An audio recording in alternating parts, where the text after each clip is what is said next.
Hello बच्चों, तो कैसे हैं आप लोग। आज आप लोग के लिए बहुत ही इंपॉर्टेंट लेक्चर होने वाले हैं जिसमें आप लोग को रिप्रोडक्शन इन ऑर्गेनिज्म का जो भी आप लोग को चैप्टर जो सिलेबस खत्म करवाए थे, ठीक है, उसका जो आज आप लोग को एमसीक्यू बेस्ड जो ऑब्जेक्टिव सीरीज होता है उसको लेकर के आज हम आए हुए हैं, जिसमें आपको नीट लेवल तक के आपको इसमें ऑब्जेक्टिव को हम दिखाने वाले हैं। और टॉप क्वेश्चन इसमें हम सेलेक्ट किए हैं जो कि बहुत ही ज़्यादा आप लोग के लिए इंप्रूव करने वाले हैं, आपका कंसेप्ट को बहुत ही जीरो से लेकर के आपको हीरो तक बना देंगे। तो आप लोग क्वेश्चन को अच्छा से पहले वीडियो को पॉज करके क्वेश्चन को सॉल्व कीजिएगा, इसके बाद इसका आंसर देखिएगा। हालांकि इसका अगर पीडीएफ अगर चाहिए तो आपको टेलीग्राम चैनल पर मिल जाएगा, ठीक है, आप वहाँ पर जाकर के हमको फॉलो कर सकते हैं, ठीक है। नहीं तो आप हमको जो है जितना भी सोशल मीडिया प्लेटफॉर्म है सभी का लिंक आपको मिल जाएगा, अबाउट सेक्शन में आपको मिल जाएगा, वहाँ से आप हमको फॉलो भी कर सकते हैं। चलिए चलते हैं और आगे इस क्लास को लेकर के। यहाँ पर सबसे पहले आपको बता दें कि हम एकदम जीरो कॉस्ट पर जो है यहाँ पर हम आप लोग के लिए क्लास लेकर के आए हुए थे, जिसमें आपको फर्स्ट चैप्टर हम कंप्लीट करवा दें, जिसका नाम था रिप्रोडक्शन इन ऑर्गेनिज्म। ऑर्गेनिज्म में किस टाइप का रिप्रोडक्शन होता है, इसका कुछ कंसेप्ट को बात की थी जुड़े हुए, ठीक है। उसी पर जो है आज क्वेश्चन हम करवाने वाले हैं, ठीक। तो अगर पहली बार चैनल पर आए तो चैनल को सब्सक्राइब जरूर कीजिएगा, ठीक है, और दोस्त को भी, अपने दोस्त को भी, मित्र को भी आप शेयर कीजिएगा, जिससे उसको ये भी कंसेप्ट उसको क्लियर हो पाएगा और फटाक से आप लोग को अपना अपना स्टेटस में जरूर लगा लीजिएगा, जिससे और भी आपके कलीग सबको पता चलेगा कि हाँ यहाँ पर क्लास चलते हैं। चलिए देर चालू करते हैं यहाँ पर सबसे फर्स्ट क्वेश्चन पर। तो मैं नाम है रुपेश और आप देख रहे हैं विद्या साइंस क्लासेस को। चलिए सबसे फर्स्ट क्वेश्चन की तरफ चलते हैं। पहला में लिखा गया है the period from birth to the natural death of an organism represent, ठीक है, the period from birth to the natural death is represented an an organism, ठीक है। ये क्वेश्चन है तो किस में होगा, जैसे कि आपको बताए थे बर्थ से लेकर जो उसका डेथ तक के जो लाइफ स्पान होते हैं उसको हम क्या बोले थे, उसको हम बोले थे लाइफ स्पान बोले थे। बर्थ से लेकर के जब डेथ होते थे उसके पीरियड को हम क्या बोलते हैं, लाइफ स्पान बोले थे। इसलिए इसका आंसर क्या हो जाएगा, डी हो जाएगा, ठीक है। आपको देखिए ऑब्जेक्टिव क्वेश्चन पढ़ने से आपको अच्छा होगा कि आपका हर एक कंसेप्ट इसमें क्लियर हो जाएगा, इसलिए आप क्वेश्चन को अच्छा से पढ़िएगा। इसके बाद आपको हर एक जो इसमें ऑब्जेक्टिव में जो आंसर दिया ऑप्शन दिया रहता है उसके बारे में आपको संपूर्ण नॉलेज होना चाहिए, जिसके बाद ही आप क्या करेंगे, ऑब्जेक्टिव क्वेश्चन को आप सही कर पाएंगे, ठीक है। ये था पहला क्वेश्चन, बहुत ही इंपॉर्टेंट क्वेश्चन था, बहुत ही हल्का क्वेश्चन था। अब चलिए चलते हैं अगला क्वेश्चन की तरफ, ठीक है। अगला क्वेश्चन, एक मिनट दोस्तों, चलिए अगला क्वेश्चन, क्वेश्चन नंबर 2 में लिखा गया है कि which one of the flowing has the natural death, इसमें से किसका जो है नेचुरल डेथ होते हैं, ठीक है। तो आपको बता दें कि ये इसमें अमीबा, प्लानेरिया और बैक्टीरिया और अर्थवर्म, ये 4 ऑप्शन दिया हुआ है, ठीक है।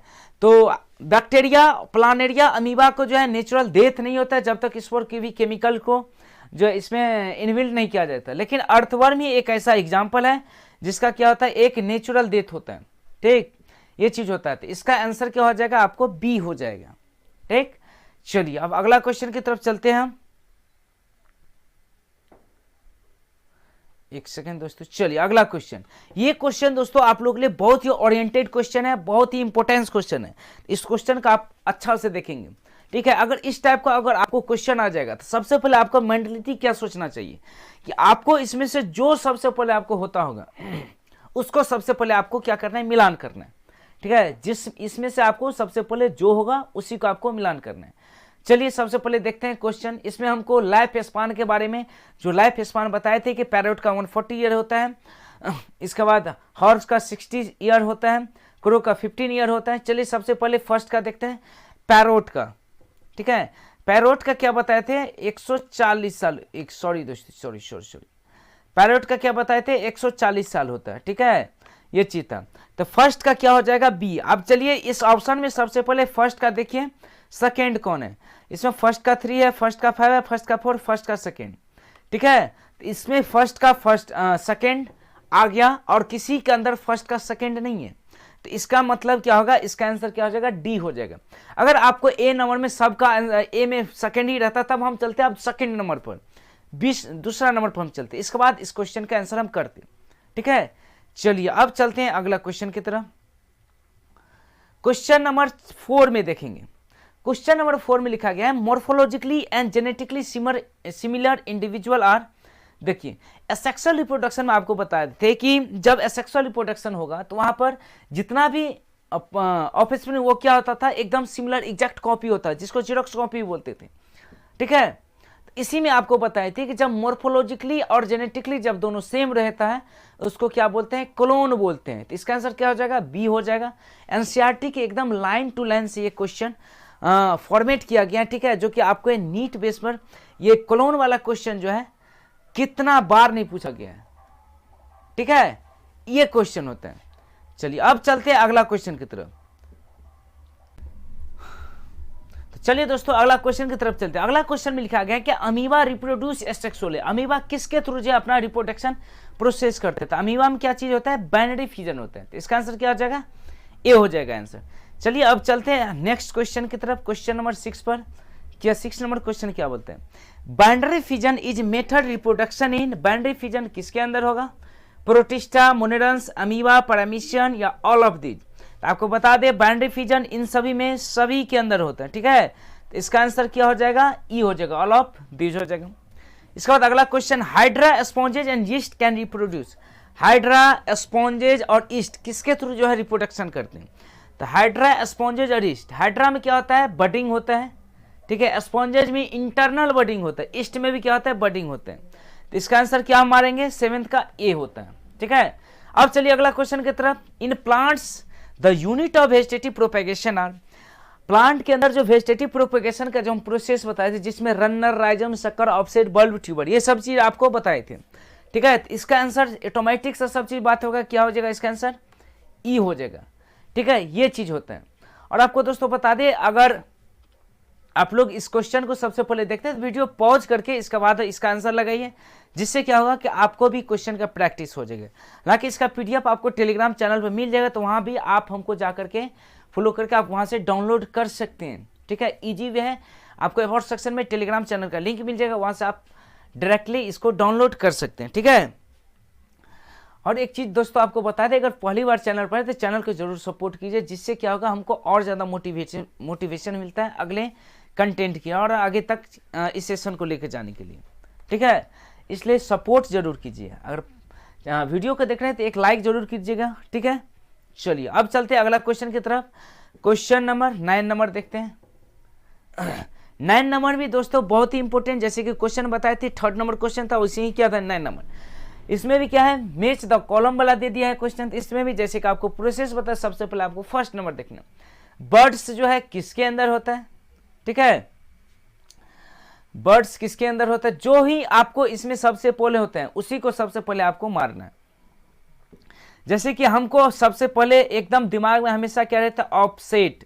ऑफसेट किसको बोलते हैं, वाटर हाइसिंथ को बोलते हैं। तो डी का क्या हो जाएगा, 3। आप देखो इसमें डी का 3, डी का क्या हो गया, 3 हो गया। ठीक है, एक सेकेंड देख तो, चलिए ठीक है, डी का 3 किसके किसके साथ है, एक सेकेंड, डी का 3 आपको ऑप्शन नंबर बी और ऑप्शन नंबर डी में। इसका मतलब ये वाला ऑप्शन गलत हो गया और ये वाला ऑप्शन आपको गलत हो गया। ठीक, इसके बाद चलिए आगे चलते हैं। अब चलते हैं ई वाला पोजीशन में। ई में क्या है, बल्ब कहाँ होता है, बनाना और जिंगर दोनों में क्या होता है, बल्ब का फॉर्मेशन होते हैं। ठीक, बल्ब, बनाना और फिंगर उसमें नहीं होते, सॉरी दोस्तों, बल्ब जो हमको पोटैटो के अंदर देखने मिलते हैं। क्या होता है, बल्ब कहां पर देखने को मिलते हैं, हमको पोटैटो के अंदर देखने को मिलता है। ठीक है, ई का 4। ठीक है, तो आप इसमें क्या लगा सकते हैं हम, सॉरी दोस्तों, बल्ब, ओ बल्ब मतलब फूला हुआ पोजीशन के दोस्तों बल्ब बोलते हैं, जैसे कि ओनियन और गार्लिक के अंदर होता है। तो इसका आंसर क्या हो जाएगा, आपको 4 हो जाएगा, मतलब इसका आंसर क्या हो जाएगा, बी हो जाएगा। ठीक है, सॉरी दोस्तों यहाँ पर थोड़ा कुछ बाय मिस्टेक हो गया था। अब चलिए अगला क्वेश्चन की तरफ चलते हैं। ठीक, अगला क्वेश्चन, एक मिनट, अगला क्वेश्चन, क्वेश्चन नंबर 10 का यहाँ पर बात किया जाए, जिसमें लिखा गया है कि the period of growth to research in maturity for sexual reproduction is called. उसको क्या बोलते हैं, जब ग्रोथ का जो मैच्योरेशन होता है सेक्सुअल रिप्रोडक्शन में, उसको हम क्या बोलेंगे, उसको हम क्या बोले थे, जुवेनाइल फेज बोले थे। क्या बोले थे, जुवेनाइल फेज इसको बोले थे। ठीक है, तो इसका आंसर क्या हो जाएगा, ए नंबर हो जाएगा। इसके बाद अगला क्वेश्चन देखते हैं, in higher plant end of vegetative phase is called, जब हायर प्लांट्स के साथ एंड ऑफ वेजिटेटिव फेज होता है उसको हम क्या बोलते हैं, सेनेसेंस फेज कहते हैं। क्या बोलते हैं उसको, सेनेसेंस फेज। इसका आंसर क्या हो जाएगा, डी हो जाएगा। इसके बाद अगला क्वेश्चन देखिए, क्वेश्चन नंबर 12 में, which group of plant show clear cut vegetative reproductive and senescent phase, किसके अंदर होता है, तो इसका अंदर हो जाएगा एनुअल एंड पेरेनियल। ये चीज आपको बताए थे बहुत ही मस्ती में, ठीक है। तो इसका आंसर क्या हो जाएगा, एनुअल और पेरेनियल हो जाएगा, ठीक है। इसके बाद चलिए चलते हैं अब अगले क्वेश्चन की तरफ। क्वेश्चन नंबर 13 में देखिएगा, एस्टोबलिंथस कुंथियाना फ्लावर, मतलब एस्टोबलिंथस कुंथियाना किसको बोलते हैं, नील कुरंजी को, जिसमें बोले थे आपको कि हमेशा जो क्या करते हैं 12 साल के बाद क्या करती है, फ्लावर करते हैं। तो इसका आंसर क्या हो जाएगा, बी हो जाएगा इसका आंसर, ठीक है। इसके बाद चलिए अगला क्वेश्चन की तरफ चलते हैं। क्वेश्चन नंबर 14 में, females of placenta mammal exhibit cyclical change, ठीक है, in ovary accessory duct and hormone during reproductive phase in non primate this is called, ठीक है। नन प्रेमेटा में ये क्या करे, मतलब फीमेल प्लासेंटा मेमल के अंदर साइक्लिकल जो चेंज होते हैं ओवरी के थ्रू, एक्सेसरी डक्ट या हार्मोन के थ्रू, रिप्रोडक्टिव फेज, वहीं अगर इन नन प्रेमेटा के अंदर हो गया तो उसको हम क्या बोलेंगे, उसको जो है हम क्या बोलेंगे नन प्रेमेटा के अंदर, ठीक है, उसको हम क्या बोले थे, ओस्ट्रस साइकिल बोलते हैं। अगर ओवरी किसे के थ्रू, एक्सेसरी डक्ट इस सब के थ्रू जैसे होगा तो मतलब उसके अंदर मेंस्ट्रुअल साइकिल फॉलो होते हैं, ठीक है। वो किस में अंदर होते हैं, ओस्ट्रस साइकिल बोलते हैं उसको, ठीक है। चलिए अगला क्वेश्चन चलते हैं। In the last phase of life span metabolism gradually so down it ultimately lead to, मतलब जब लाइफ स्पान जब खत्म हो जाता है, ठीक है, तो उसके अंदर मेटाबॉलिकली क्या होता है, तो मेटाबॉलिकली क्या होता है, उसके अंदर खत्म होते जाते हैं, उस फेज को क्या बोलते हैं, सेनेसेंस फेज बोलते हैं। क्या बोलते हैं उसको, सेनेसेंस फेज बोलते हैं। ये चीज था इस चैप्टर का। इस चैप्टर का मतलब कि इस स्लाइड में। इसके बाद चलते हैं 16 नंबर क्वेश्चन, ठीक है, एक मिनट। 16 नंबर क्वेश्चन को सबसे पहले देखते हैं। 16 नंबर क्वेश्चन पर दोस्तों जाने से पहले आपको बता दें कि अगर पहली बार चैनल को जरूर सब्सक्राइब कीजिएगा और दोस्त को भी शेयर कीजिएगा। अगर एक लाइक कर देते तो हमको और ज़्यादा इंप्रूवमेंट मिलता है। अगर आपको कोई भी क्वेश्चन में अगर अभी भी डाउट होगा तो आपको कमेंट सेक्शन में हमको पूछ सकते हैं, ठीक है। चलिए अब अगला क्वेश्चन की तरफ चलते हैं। The event in sexual reproduction prior to the fusion of gametes are, ठीक है, इवेंट जो होता है सेक्सुअल रिप्रोडक्शन में किसके थ्रू होगा, ठीक है। तो सबसे पहले आपको बताए थे गैमेटोजेनेसिस होता था, इसके बाद गैमेट का ट्रांसफर होता था। इसके बाद जैसे कि 3 फेज बताए थे, प्री फर्टिलाइजेशन, पोस्ट फर्टिलाइजेशन और फर्टिलाइजेशन, जिसके अंदर गैमेटोजेनेसिस होता था, गैमेट का ट्रांसफर होता, स्पर्मेटोजेनेसिस होता था, इसके बाद oogenesis होता, गैमेटोजेनेसिस एंड पोलिनेशन सभी चीज होता था। इसलिए इसका आंसर क्या हो जाएगा, आपको डी नंबर इसका आंसर हो जाएगा, एकदम करेक्ट आंसर, ठीक। चलिए अब अगला क्वेश्चन की तरफ चलते हैं। अगला क्वेश्चन में लिखा गया है, which of the following organism has homogametes, किसके अंदर जो है होमोगेमेट्स मतलब सेम गमेट्स दिखाई देता है, ठीक है। 70 नंबर, इसका आंसर क्या होगा, क्लैडोफोरा। क्लैडोफोरा एक तरह का क्या होता है, एल्गी होता है, जिसके अंदर गेमेट्स क्या होता है, दोनों से मेल गेमेट्स भी सेम होता है और फीमेल गेमेट्स भी दोनों क्या होते हैं, सेम होते हैं, ठीक। चलिए अब अगला क्वेश्चन की तरफ चलते हैं। Question number 18 number assertion reason, ऐसे ही क्वेश्चन पूछा जाता है जो कि स्टेटमेंट वाइज क्वेश्चन रहते हैं।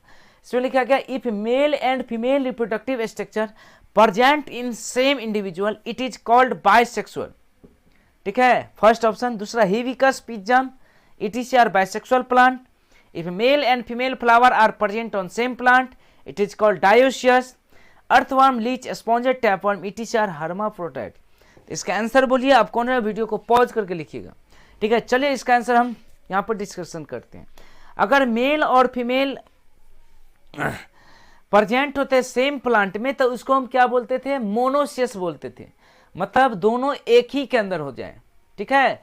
जब दोनों अलग अलग होता था तब इसको डायोसियस बोलते थे, लेकिन यहाँ पे क्या बोला, इन इफ मेल और female flower present in the same plant, इसको क्या बोल दिया, डायोसियस, जो कि एकदम गलत है। इसलिए इसका आंसर क्या हो जाएगा, इसका आंसर हो जाएगा सी। हमको क्या पूछ रहे हैं, रॉन्ग पूछ रहे हैं। यहाँ पर आप देख सकते हैं क्या पूछे, हमको रॉन्ग पूछे, इसलिए इसका आंसर क्या हो जाएगा, आपको सी होगा। इसके बाद चलिए आप 19 नंबर क्वेश्चन देखते हैं।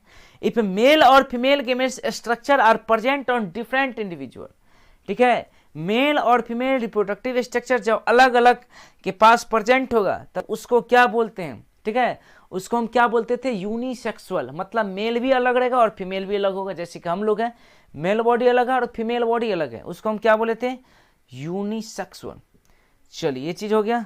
अब चलिए आगे चलते हैं, अगला क्वेश्चन, क्वेश्चन नंबर 20 पे चलते हैं। 20 में बोला क्या, फंगी में भी, फंगी किस टाइप का होते हैं, होमोथैलिक होते हैं, हेट्रोथैलिक होते हैं, बाइसेक्सुअल होता है या यूनिसेक्सुअल होता है या ऑल ऑफ दीज होगा, इसमें से सभी होगा, ठीक है। तो 20 का आंसर क्या हो जाएगा, ऑल ऑफ दीज होगा। होमोथैलिक और हेट्रोथैलिक भी क्या होता है, फंगस होते हैं, ठीक है। बाइसेक्सुअल या यूनिसेक्सुअल इसी को बोलते हैं। बाय का मतलब दोनों अलग अलग होगा, मेल और फीमेल दो टाइप के गेमेट से दोनों अलग होते हैं। यूनिसेक्सुअल का मतलब सिंगल सिंगल हो सकता है, ठीक है। इसलिए इसका आंसर क्या हो जाएगा, इसका आंसर हो जाएगा आपको ई हो जाएगा, ऑल ऑफ दी। चलिए ये भी क्वेश्चन बहुत ही मैच द कॉलम से है, बहुत ही इंपॉर्टेंस है। जैसे कि इसमें क्या चीज बोला गया है कि इसमें आपको क्रोमोसोम का नंबर दिया है, इसमें बोलता है आपको मैच करने के लिए। Horse fly, rat, dog, cat, fruit, जैसे कि आपको लास्ट लेक्चर में बताए थे। हॉर्स का कितना होता है, हॉर्स का क्या होता है, 12 होता है। हॉर्स का क्या होता है, एक सेकेंड दोस्तों, 12 होता है क्रोमोसोम, ठीक है, ये होता है। इसके बाद बी का, रैट का क्या होता है, 42 होता है। इसके बाद डॉग का क्या होता है,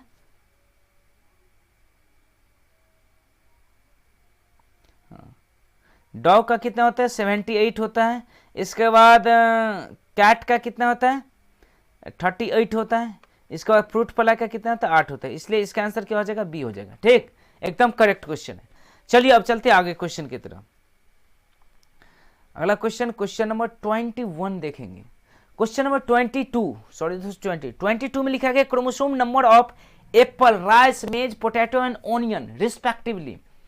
मतलब सबसे पहले एप्पल्स के अंदर कितना जो है क्रोमोसोम होते हैं। एप्पल्स के अंदर दोस्तों आपको बताए थे 34 क्रोमोसोम होगा। इसके बाद राइस के अंदर 24 होता है। इसके बाद मेज के अंदर 20 होता है। इसके बाद पोटैटो के अंदर 48 होता है और ओनियन के अंदर 60। इसलिए इसका आंसर क्या हो जाएगा, ए हो जाएगा। अगला क्वेश्चन, क्वेश्चन नंबर 23 में देखते हैं, which organism has the highest chromosome number. कौन सा ऑर्गेनिज्म के पास इसमें सबसे ज्यादा क्रोमोसोम नंबर है, तो किसके पास होगा, ओफिग्लोसम। इसके पास कितना होता है, 1260 क्रोमोसोम होता है। कितना होता है, 1260, ठीक है। अब चलिए अगला क्वेश्चन, क्वेश्चन नंबर 24 पे चलते हैं। Which of the following set of organism have diploid parental body. किसके पास जो है डिप्लॉयड पेरेंटल बॉडी, मतलब जाइगोट के फॉर्मेशन में हमेशा फॉर्मेशन होगा, ठीक है। 24 नंबर क्वेश्चन, इसका आंसर क्या हो जाएगा, देखिए अधिकांश जो मोनेरन, फंजाई, एल्गी और ब्रायोफाइटा होता है, सभी का जो बॉडी क्या होता है, हमेशा डिप्लॉयड होता है। इसलिए इसका आंसर क्या हो जाएगा, 24 का बी हो जाएगा। समझ गए, ये चीज होता है। चलिए अब चलते अगला क्वेश्चन की तरफ, ठीक है। अगला क्वेश्चन लिखा गया कि विच स्टेटमेंट इज फॉल्स। इसमें से कौन सा ऐसा स्टेटमेंट है जो कि आपको गलत दिखाई देता है। हमको गलत स्टेटमेंट इसमें खोजना है, ठीक है। Male gametes need a medium to move towards female gametes for fertilization, ठीक है, एकदम करेक्ट है। मेल गेमेट्स हमेशा मूव करके फीमेल गेमेट्स तक जाता है, उसके बाद क्या होता है, फर्टिलाइजेशन होता है। एकदम करेक्ट ये है, ठीक है लाइन। इसके बाद देखिए, in some fungi and algae both type of gametes are motile, ठीक है। एल्गी और फंगी के पास दोनों टाइप के गेमेट्स जो तो वो क्या होता है, हमेशा मोटाइल, एकदम करेक्ट है। इसके बाद चलिए, in most organism male gamete is stationary and the female gametes is motile. चलिए इसके बाद अगला चलते क्वेश्चन पॉइंट पढ़ते हैं। In algae, bryophyte and pteridophyta gametes transfer take place through water medium, ये भी एकदम करेक्ट है। इसका मतलब ये क्या है, हमको इसका आंसर सही हो जाए। ये चीज क्या है, गलत है, कि बोल रहा है कि मोस्ट ऑर्गेनिज्म जैसे कि मेल गेमेट्स स्टेशनरी होते हैं और फीमेल गेमेट्स मोटाइल होते हैं। जो कि मेल गेमेट्स हमेशा मोटाइल होता है, फीमेल गेमेट्स स्टेशनरी होते हैं। समझ गए ना, ऑर्गेनिज्म के अंदर, मोस्ट अधिकांश ऑर्गेनिज्म के अंदर, जो कि ये पॉइंट, इसलिए इसका आंसर क्या हो जाएगा, सी हो जाएगा। इसके बाद चलते हैं अगला क्वेश्चन, क्वेश्चन नंबर 26 के ऊपर चलते हैं। In rotifers, honeybees, some lizard, birds such a turkey, it is female gametes develop to new organism without fertilization. इसको हम क्या बोलते हैं, इसको पार्थेनोजेनेसिस बोलते थे, ठीक है, सबको पता है, ठीक, बहुत ही इजी क्वेश्चन इससे पूछेगा, जो कि वैल्यूएबल क्वेश्चन है। तो नीट के अंदर आपको 8 से 12 नंबर तक का इससे पूछ सकते हैं, ठीक है, मतलब 3 से 4 क्वेश्चन इसका एवरेज रहता है। इसके बाद चलिए क्वेश्चन नंबर 27 के ऊपर चलते हैं। क्वेश्चन नंबर 27 में लिखा गया है रिगार्डिंग एक्सटर्नल फर्टिलाइजेशन पीक और the female statement from the following. इसमें कौन सा आता है जो एक्सटर्नल फर्टिलाइजेशन को फॉलो करने वाले अति फॉल्स स्टेटमेंट है, मतलब अनफॉलो करने वाले, ठीक है। चलिए फर्स्ट देखिए, syngamy occurs in the water that is zygote is formed outside the body, ठीक है। चलिए नेक्स्ट ऑप्शन पढ़ते हैं, मतलब सिनगेमी प्रोसेस जो फर्टिलाइजेशन के प्रोसेस होते हैं वाटर के, water that is zygote formed outside मतलब बॉडी के बाहर होते हैं, ठीक। Such organism so synchronous between sexes and release large number of gametes into the surrounding medium, एकदम करेक्ट है। इसके बाद चलिए only few aquatic organism so external fertilization, एकदम करेक्ट है। इसके बाद अगला पॉइंट देखिए, the offspring are externally vulnerable to predict threatening their survival up to, ये भी कंफर्म है, इसलिए इसका आंसर क्या हो जाएगा, ए नंबर हो जाएगा, ठीक है। ये जो है इसका फॉल्स है। चलिए अगला क्वेश्चन चलते हैं, क्वेश्चन नंबर 28 देखते हैं। एक सेकेंड, चलिए क्वेश्चन नंबर 28 देखते हैं।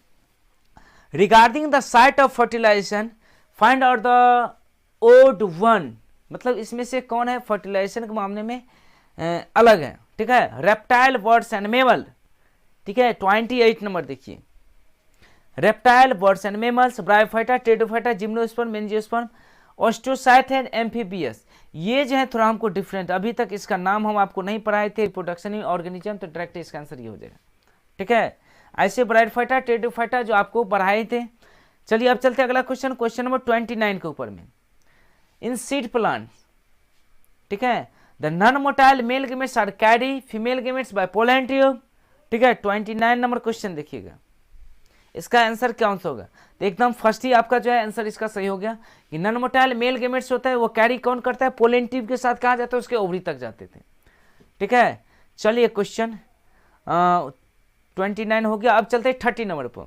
इन 30 नंबर देखते हैं, 30 नंबर क्वेश्चन लिखा है इन organism with haplontic life cycle, मतलब हैप्लॉइड जो होता है लाइफ साइकिल किसके होते हैं, ठीक है। 30 नंबर, तो 30 नंबर का दोस्तों आपको बता दें, सबसे पहले आपको इसका पॉइंट वाइज इसमें पड़ेगा। Zygote divide by mitosis into diploid spore that grow into diploid individual, zygote divides bye meiosis into haploid spore that grow into haploid individual, एकदम कंफर्म है। जाइगोट हमेशा बनेगा हैप्लॉइड, हैप्लॉइड मिलेगा तब फर्टिलाइजेशन होता है, उसके बाद क्या बनता है, जाइगोट बनते हैं, इसलिए कौन हो जाएगा, इसका आंसर बी हो जाएगा, ठीक है। इसके बाद चलिए अगला क्वेश्चन की तरफ चलते हैं, क्वेश्चन नंबर 31 देखते हैं। 31 में लिखा गया पीट द फॉल्स स्टेटमेंट, इसमें भी बोलता है आपको गलत स्टेटमेंट चूज करने के लिए, ठीक है। तो आपको बता दें sexual reproduction organism being life और जाइगोट 100%, जब जाइगोट बनेगा उसके बाद क्या करते हैं, सेक्सुअल रिप्रोडक्शन वाला ऑर्गेनिज्म बनता है। Zygote is the vital link, एकदम सही है कि जाइगोट एक ऐसा लिंक होता है जो अगले जनरेशन को इस जनरेशन के साथ जोड़ते हैं। During embryogenesis zygote undergo meiosis and cell differentiation, एकदम गलत है, इसलिए इसका आंसर कौन, हमको क्या बोलते हैं, फॉल्स स्टेटमेंट, मतलब गलत स्टेटमेंट कौन है, इसका आंसर सी हो जाएगा। अब चलिए अगला क्वेश्चन, क्वेश्चन नंबर 32 देखते हैं। During embryogenesis the modification of group of cell into various tissue and organs are caused by, मतलब जब इम्ब्रायोजेनेसिस होता है तब मॉडिफिकेशन क्या होता है, सेल के, ठीक है। तो हमेशा कौन सा इसमें होता है 32 का, तो आपको बता दें इसका अंदर माइटोसिस, सेल डिफरेंसेस, इसका अंदर सभी होगा, ठीक है, ऑल ऑफ दीज होता है, ठीक है। माइटोसिस क्लीवेज भी होता है, म्यूसिस भी होता है, सेल डिफरेंशिएशन में माइटोसिस ही म्यूसिस का फॉर्मेशन करता है, या उसको क्लीवेज बोलते हैं, उसको सेल डिफरेंशिएशन बोलते हैं, ठीक। चलिए अब अगला क्वेश्चन की तरफ चलते हैं, एक मिनट, क्वेश्चन नंबर 33 देखते हैं, ठीक। क्वेश्चन नंबर 33 में लिखा गया ओवी पैराइटी मीन्स, ओवी पैराइटी में बताए थे कि जो एनिमल्स अंडा देने वाले उसको क्या बोलेंगे, ओवी पैराइटी, जो नहीं देंगे उसको वीवी पैराइटी। तो ओवी पैराइटी कौन होगा, इसमें आंसर देखिए, लेइंग फर्टिलाइजिंग, लेइंग अनफर्टिलाइजिंग, ठीक है, लेइंग फर्टिलाइजिंग और लेइंग अनफर्टिलाइजिंग। 33 इसका आंसर क्या हो जाएगा, बोथ हो जाएगा, बी और सी। चलिए अगला क्वेश्चन, क्वेश्चन नंबर 34 देखिए, which of the following is more advance for proper care and protection of हिमरायत कौन होगा, वीवी पराइटे। वीवी प्रेस में जैसे हम लोग के अंदर क्या होता है, बच्चे को पालने की क्षमता सबसे ज़्यादा होता है, ठीक है, जिसमें पेरेंटल केयर सबसे मोस्ट माना जाता है, ठीक है, इसलिए इसका आंसर क्या हो जाएगा आपको ए हो जाएगा, ठीक है दोस्तों। ये चीज़ होता है, ठीक है। तो यही था आज के इस लेक्चर में, ठीक है, जो कि आप लोग को एकदम बेखूबी तरीका से ख़त्म कर चुके हैं, ठीक है। अगर आप लोग को इस चैप्टर से एक सिंगल भी क्वेश्चन आपके मन में आता है तो हमको कमेंट कीजिए, नहीं तो सभी सोशल मीडिया प्लेटफॉर्म पर आप भेज सकते हैं क्वेश्चन, वहाँ से भी आप हमसे पूछ सकते हैं, ठीक है। और 1-to-1 अट्रैक्शन बनाने के लिए चैनल को ज़रूर सब्सक्राइब कीजिए, जिससे हमको और भी ज़्यादा मोटिवेशन होता है कि इतना जो स्टूडेंट हमारे चैनल से जुड़ चुके हैं, और इसके लिए और भी ज़्यादा मेहनत करेंगे अगले अगले लेक्चर लाने के लिए, समझ गए। इसलिए चैनल को जरूर सब्सक्राइब कीजिए, दोस्त को भी शेयर कीजिए ताकि वहाँ तक भी पहुँच पाए। चलिए मिलते हैं अगले क्लास में रिप्रोडक्शन इन फ्लावरिंग प्लांट में, कल से जो चालू हो जाएगा उसको भी देखिएगा। और आप लोग को बता दें, अगर आपके पास अगर 10th का कोई भी स्टूडेंट है तो उसके लिए फ्री ऑनलाइन क्लास लेकर का है, जिसमें आप बिल्कुल 0 से लेकर के हीरो तक पढ़ सकते हैं। विद्या ऑनलाइन क्लासेस, उस पर भी आप देख सकते हैं, उसको विजिट करवा सकते हैं। चलिए मिलते हैं अगले क्लास में, तब तक के लिए जय हिंद।